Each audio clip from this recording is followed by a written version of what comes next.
Bahan-bahan untuk membuat lemet ala kami sudah siap nih teman. Tapi tinggal menunggu singkong dari Jeffrey dan Hakan nih. Sambil menunggu, lebih baik aku mengupas durian merah ini dulu deh. Daging buah durian ini akan kami buat saus untuk lemetnya nanti. Jadi, pisahkan dulu daging buah dengan bijinya seperti ini.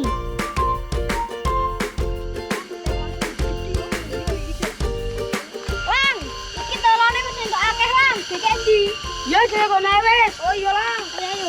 Ayo.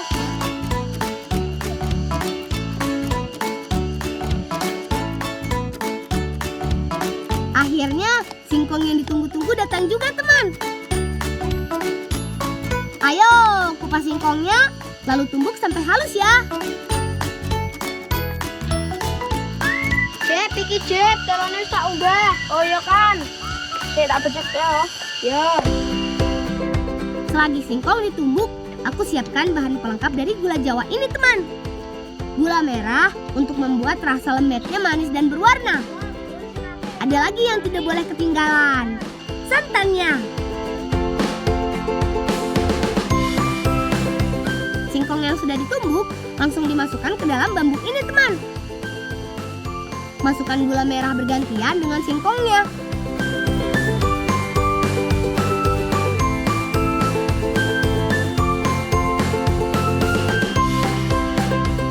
Nah, semua bambu sudah terisi.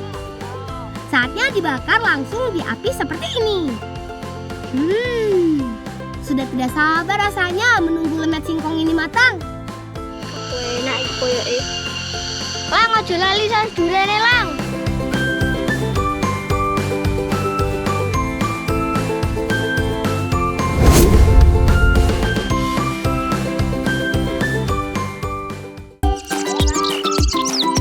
Oh iya, hampir saja kelupaan saus duriannya. Santan yang sedang dimasak, tinggal ditambahkan daging durian seperti ini, teman. Tambahkan lagi gula pasir secukupnya ya. Lalu aduk terus supaya tidak gosong. Enak dulu ya, Rek. Enak loh. Enak. Tinggal menunggu matang hasil bakaran lemetnya ini deh. Abune enak, Lang. Ayo, mateng iki. Ayo diangkat yuk. Ayo. Dan ini dia lemet singkongnya sudah jadi, teman. Wah, benar-benar matang sempurna nih. Enak iki. Biar makin nikmat, jangan sampai ketinggalan cocolan saus duriannya. Lemet singkong kayak karbohidrat, teman. Selain bisa mengenyangkan perut kami yang sudah keroncongan ini, juga jadi sumber energi loh, teman.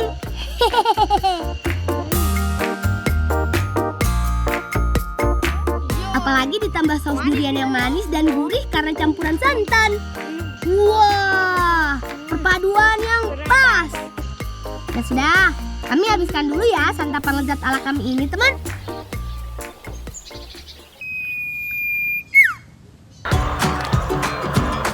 Ini dia peternakan ayam petelur milik pamanku. Dalam sehari ada 1000-an butir telur yang dipanen, teman. Dan ayam petelur bisa terus menghasilkan telur sampai usia 2 tahun loh. Sudah bukan rahasia lagi, teman. Telur merupakan bahan makanan yang sehat. Bahkan telur menjadi salah satu sumber protein hewani yang baik dan banyak dikonsumsi sehari-hari. Ale iki ndogo akeh. Ya, balik kene, Lang. Kocok-kocone. Lang, iki ndoke kene balik subur ning ngarep ana. Iki kula pamit dulu nggih. Ya. Teman, telur hasil panen kami ini sudah ditunggu Pak Lek subur nih. Makanya kami harus segera mengantarkannya. Ala iki ning ndi yo? Iya yo. Ning ndi yo? Oh kae to motor Pak Lek. Ayo dibalik dulu.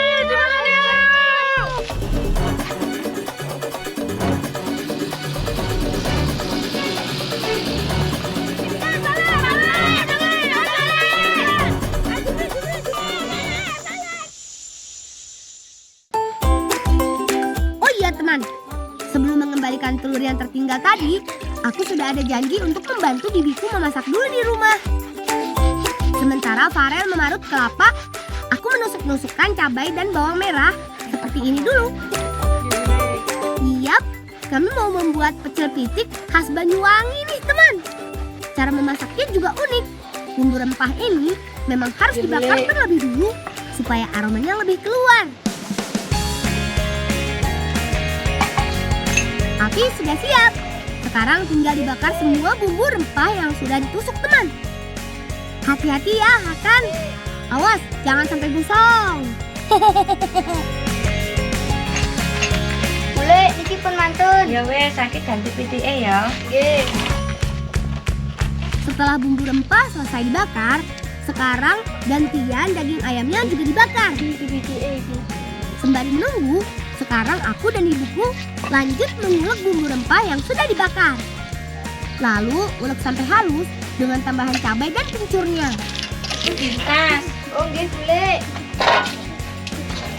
Niki boleh. Yo. Ayo lan ngewangi gosong kelompone. Boleh. Pertama-tama tumis dulu bumbu uleknya teman. Setelah tercium harum, lanjut campur parutan kelapanya. Tambahkan lagi air kelapanya. Lalu aduk terus sampai air kelapa mengering. Dari aromanya jelas nggak bisa bohong. Dijamin rasanya pasti enak. Hasil masakan sudah berubah warna tuh. Sekarang tinggal masukkan daging ayamnya untuk dimasak bersama bumbunya ini. Aduk-aduk sebentar sampai ayam tercampur rata ya. Wah, kelihatannya sudah tidak lama lagi masakan pecel pitik ini matang teman. Loh, iku wis mateng. Ayo diangkat yo. Ayo. Iki pecel pitik mateng, sego-segone. Nggih, boleh. Asik, pecel pitiknya sudah matang. Sudah, jangan berebutan. Pasti semuanya kebagian kok.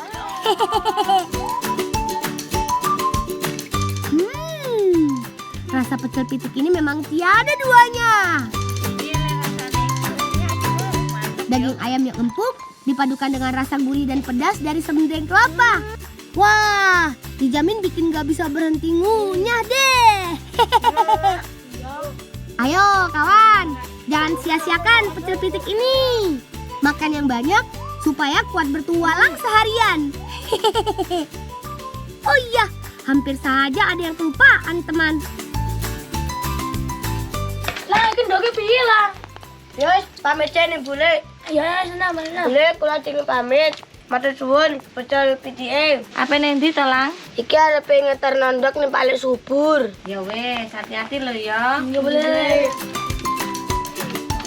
Ya sudah teman, kami antarkan telur ini sebelum terlambat. Matur suwun ya bule.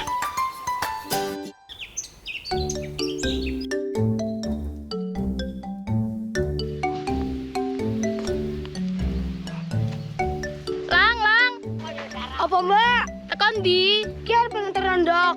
Reneo tulungan aku ngumadai sabrang. Piye Lang? Mbak ditulungi pura? Ditulungi ae wis. Terus iki ndoke piye Lang? Diwangi sing kok diternan Pak Lek ae wis. Ayo. Ya sudah kawan, tidak jadi masalah kok membantu Kafika panen sabrang dulu. Kebetulan di desaku sedang memanen sabrang alias ubi jalar berjenis golden teman. Dari namanya, ubi jalar ini punya warna oranye loh. Kami perlu alat bantu garpu ini supaya sabrang keluar dari tanah dengan mudah. Wah, banyak dan besar-besar ya sabrangnya. Iki si saya go balik.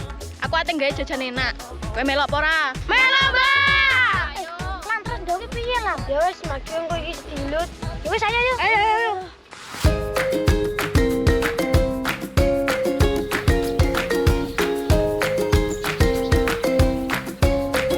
Teman, semua bahan ini akan kami buat kue mendut dengan isian tape yang dibuat dari sabrang.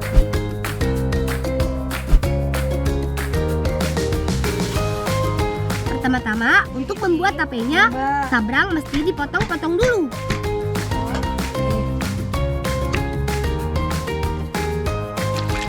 Hasil potongan sabrang kemudian dicuci dengan air supaya menghilangkan getah yang menempel. Kemudian kukus sampai matang.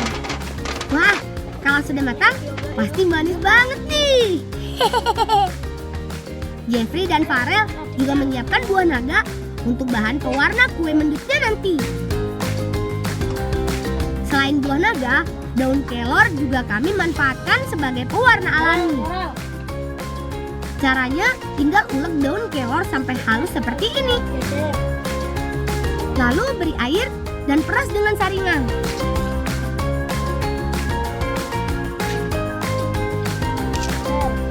Kakak niki kayak harus mateng, diangkat ayo. Oh iya, Mbak. Sabrang yang dikukus sudah matang tuh.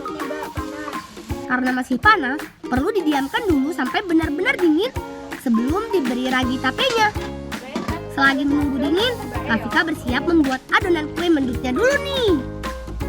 Tepung beras dicampur dengan air kapur sirih supaya kue mendutnya makin kenyal. Aduk adonan terus sampai kalis ya. Farel, iki ganti kembang telangnya yo. Terakhir, ada bunga telang untuk pewarna biru alami adonan kuenya, teman. Dibejek atau ditekan sampai halus dengan campuran air. Warna biru akan keluar dengan sendirinya tuh. Adonan yang sudah kalis dibagi menjadi 3 bagian. Masing-masing diberi campuran pewarna alaminya deh. Wah, warna di setiap adonannya bagus kan?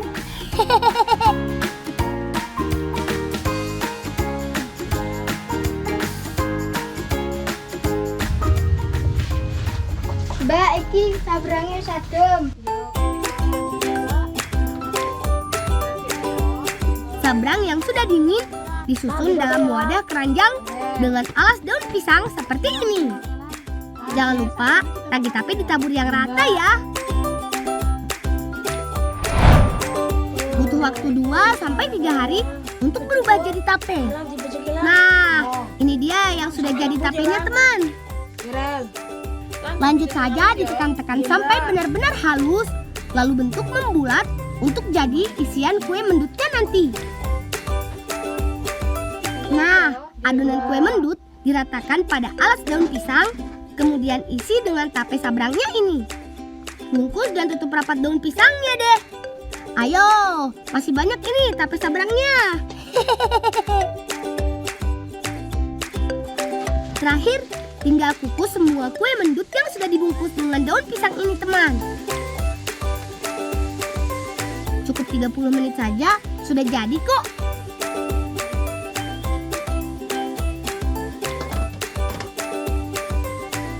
Ayo wis mateng iki, akan bukaan kan.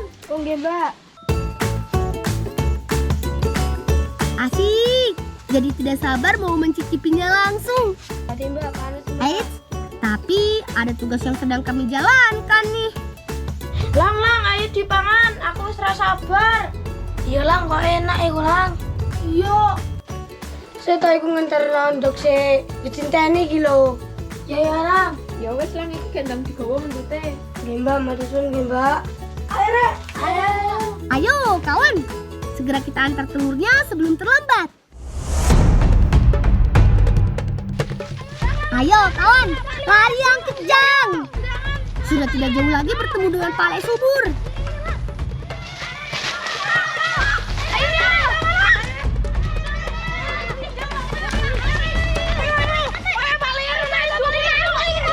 Itu dia mobilnya, teman. Pale. Iki ndoki ketinggalan. Oh iya Lang, matur nuwun. Kalau ndang digawa ngene mbake wis dinteni ket mau. Mbak,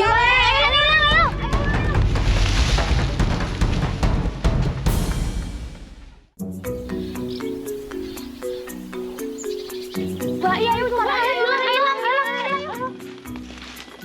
Bagi Mbak ndoki ketinggalan mau. Oh iya, untung aja kamu gawa ndoke. Bolang karo liyane ngomong ono Mbak kayak kembang ndok. Untung saja kami belum terlambat mengantarkan telur ini. Ternyata telur ini mau dibuat kreasi kembang endok nih teman. Kembang endok jadi ciri khas yang wajib hadir saat memperingati acara Maulid Nabi Muhammad di daerahku loh. Untuk membuatnya, pertama-tama telur direbus sampai benar-benar matang. Setelah matang, lanjut kami tusuk-tusukan ke kembang warna-warni seperti ini. Ayo kawan, tusuk telurnya yang banyak. Penggunaan telur dalam peringatan Maulidan ini ada maknanya. Telur yang terdiri dari 3 lapisan, yaitu kulit, putih telur, dan kuning telur, melambangkan ihsan, iman, dan Islam. Kembang endok yang sudah jadi dirangkai pada batang pohon pisang alias jodang ini teman. Penggunaan batang pisang melambangkan pantang menyerah karena pohon pisang yang jika dipotong akan dapat tumbuh lagi. Nah, tinggal susun semua kembang endok di jodang seperti ini teman. Tancapkan semua sampai penuh dan terlihat ramai. Nah, iki wis mari. Ayo. Ayo, jangan.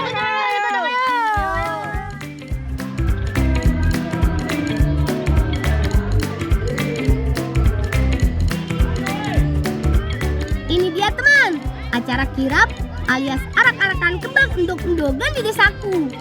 Seluruh warga di desaku ikut meramaikan acara ini loh.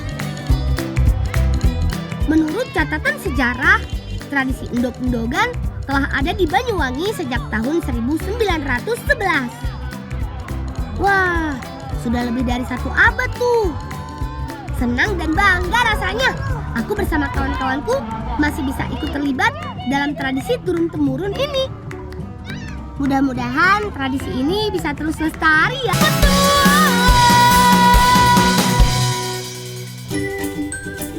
Hari ini kami akan memasak olahan spesial dengan bahan yang juga istimewa. Namanya burung merpati kukus jantung pisang. Teman di rumah penasaran gak? Mau tahu cara memasaknya? Yuk ikuti kami. Bumbu yang kami pakai cukup banyak dan lengkap. Ada jantung pisang, ikan teri, dan bumbu dapur lainnya. Siapa yang suka jantung pisang? Hehehe. Kalau ini sih makanan kesukaanku. Bunga pisang yang masih muda punya tekstur yang khas ketika dimakan. Sedikit renyah dan rasanya manis.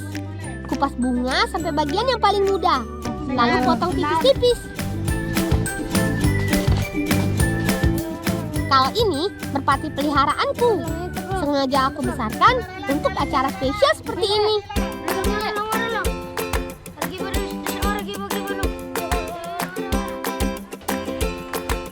Sambil menunggu dagingnya bersih, Niko dan Ibu membersihkan bumbu lalu menghaluskannya. Sedangkan Kiki bagian yang menyiapkan api agar siap dipakai saat memasak nanti. Kami juga menggunakan pelepah pisang membungkus burung merpati. Karena mengandung banyak air, pelepah pisang juga dapat menggunakan daging merpati yang kenyal dan cukup keras. Oh iya, yang dipakai hanya pelepah bagian tengahnya saja ya, atau yang sedikit berwarna putih. Daging kemudian dioles dengan bumbu halus. Jangan sampai ada bagian yang terlewat ya, Bi. Wah, belum dimasak saja warnanya sudah menggugah selera. Jadi makin gak sabar nih menunggu matang.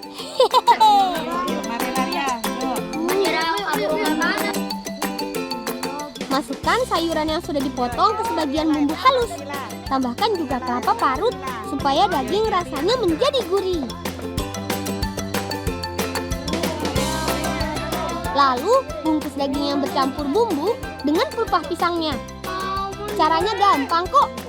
Cukup lipat pelepah pisang menjadi 2, lalu isi dengan semua bahannya. Jadi deh. Oh iya, ikat yang kuat pelepah pisangnya ya, supaya tidak terbuka ketika dikukus. Terakhir, kukus merpati sampai matang.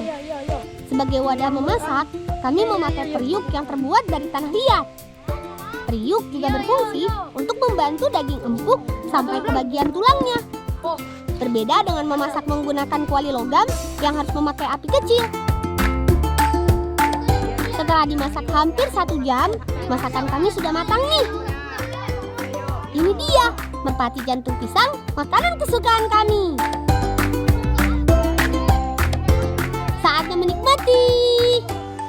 Ditambah nasi putih hangat, makan siang kami jadi lebih nikmat. Pelan-pelan Najwan makannya, jangan buru-buru ya. Makanannya masih banyak kok, semuanya pasti kebagian. Hehehe. Nah, kalau yang ini tugasnya perempuan. Sahabatku Vira sering membantu orang tua seperti mencuci dan menyetrika pakaian. Setrika ini memakai bara dari arang kayu sebagai pemanasnya. Berbeda dengan setrika listrik yang suhu panasnya diatur lewat tombol pengatur. Suhu panas setrika arang disetel dengan cara menggosokkan ke daun pisang terlebih dahulu, agar pakaian tidak gosong dan lebih licin. Iya. Anak terakhir kamar Niko. Oh iya, salam le.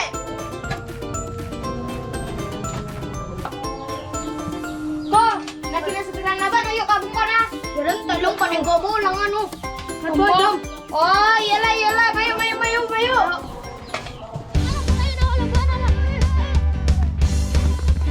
Ayo lari! Sepertinya lombanya sudah hampir dimulai. Teman di rumah sudah tahu apa itu balap ayam sap-sap? Iya, tradisi ini dilakukan dengan cara menerbangkan ayam dari tengah laut menuju daratan. Oh iya teman, ayam yang dipakai hanya yang betina saja.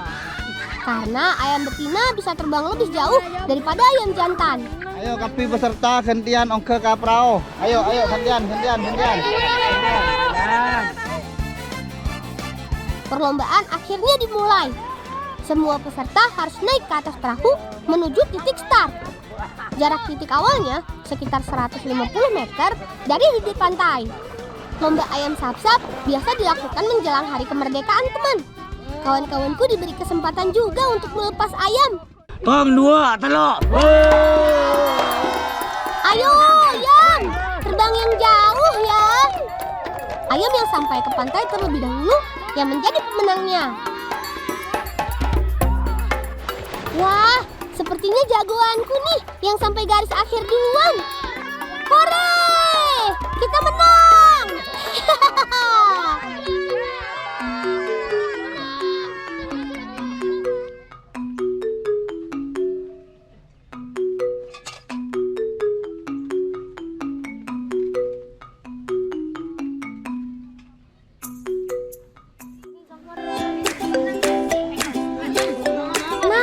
Selesai lomba, kita makan bekalnya yuk.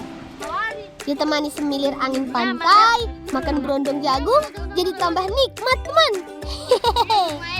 Rasanya yang manis dan gurih, cocok banget jadi cemilan siang hari. Tuh, lahap semua kan? Ayo, habiskan. Masih banyak nih berondongnya. Bos, setriknya ada mah. Mobil coba tapi aja. Wah, gawat. Sepedanya sudah tidak ada. Kira-kira siapa ya pemiliknya? Lek, kira beda nasera. Jera pedana liasan jera, Lang. Oh, kalau Paman Hasan sih aku tahu. Nanti kita temui yuk.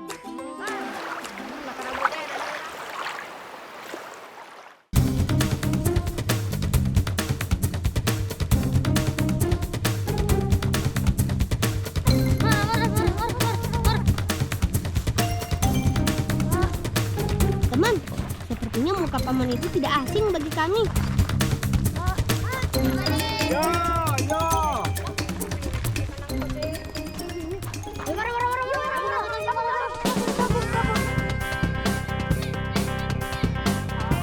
Ayo, kita kejar kawan.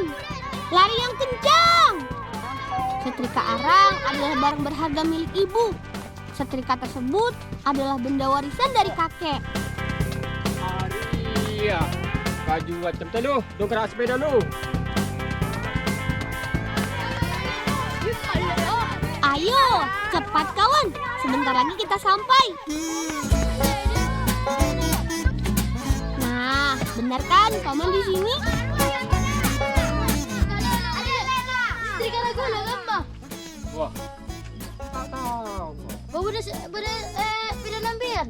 Ya marah sama kamu.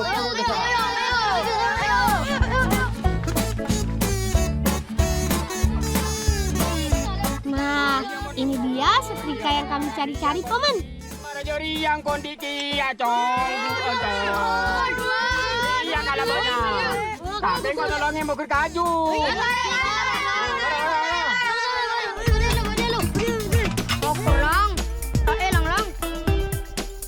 Ayo, kita bantu Paman memotong kayu. Kayu ini akan Paman manfaatkan sebagai bahan baku pembuatan arang. Arang terbaik adalah arang yang terbuat dari kayu keras, seperti kayu pohon kopi atau kayu pohon asam ini. Sebelum ditebang, pohon harus diikat dengan tali untuk mengatur arah roboh pohon. Menebang pohon asam lumayan sulit, teman. Butuh tenaga ekstra, jadi menebangnya harus bergantian dengan Paman. Menebang hidung kampak juga tidak mudah loh. Memotongnya harus dengan cara memutar agar semua bagian serat terpotong. Ayo kawan, bantu tarik yang kuat ya.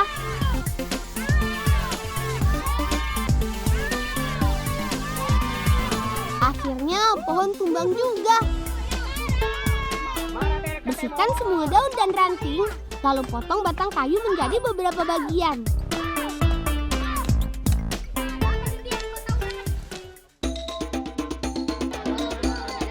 Tempat pembuatan arang milik bibiku ini sudah ada sejak 25 tahun yang lalu. Dari aku belum lahir. Untuk menjaga kualitas arang, Bibi memilih bahan baku dari kayu daun membo dan kayu pohon asam saja. Oh iya, semua bagian kayu ini bisa dipakai loh. Mulai dari ukuran yang paling kecil sampai yang paling besar. Yuk kita bawa batang kayunya, lalu susun ke dalam tungku. Susun kayu dengan posisi berdiri ya, agar semuanya terbakar sempurna menjadi arang. Awalnya, Bibi hanya mempunyai satu tungku. Tapi sekarang, Bibi punya 7 buah tungku supaya bisa menghasilkan arang lebih banyak. Teman, satu buah tungku besar ini dapat menghasilkan 1,5 sampai 2 ton arang. Banyak banget kan? Setelah penuh, tungku kemudian ditutup dengan bata merah. Berbeda dengan tungku di dapur tradisional, tungku untuk membuat arang harus tertutup rapat. Namun, masih ada sedikit lubang tempat udara keluar masuk. Tapi lubangnya tidak terlalu kecil, karena bisa membuat api mati dan proses pembuatan arang jadi gagal. Lalu kalau lubang tungku terlalu besar, arang juga bisa habis menjadi abu. Proses pembakaran kayu memerlukan waktu 7-10 hari. Kalau asap sudah mulai hilang, tandanya tungku siap dibongkar. Teman, ini dia tungku yang siap dibongkar. Setelah dibakar selama 7 hari, api dipadamkan. Tungku lalu didiamkan selama semalaman hingga dingin. Tungku ini masih lumayan panas loh. Jadi mirip sauna kan? Tuh, keringatku sampai bercucuran.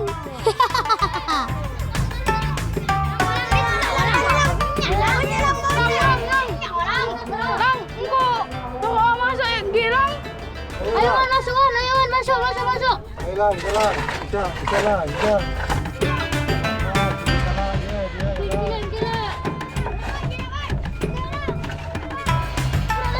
Enggak panas kan? Enggak, dinabon. Kenengkok.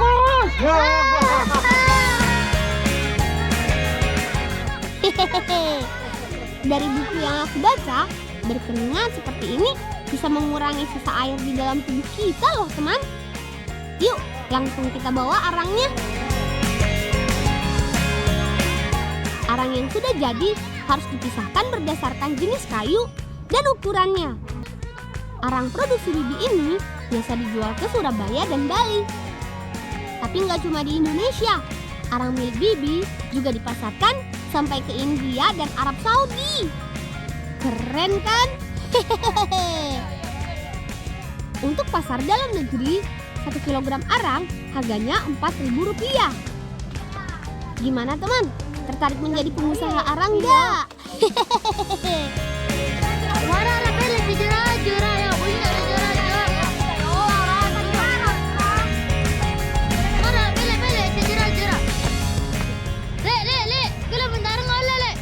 Oleh lang, reaksi belang. Terima kasih paman. Kami jadi punya stok arang untuk menyetrika pakaian nanti. Hehehe.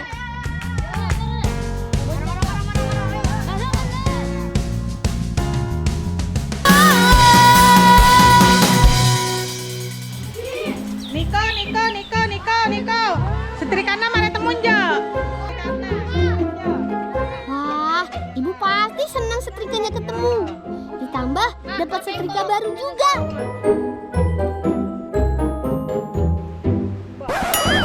Teman, sekian dulu ya petualangan kita hari ini.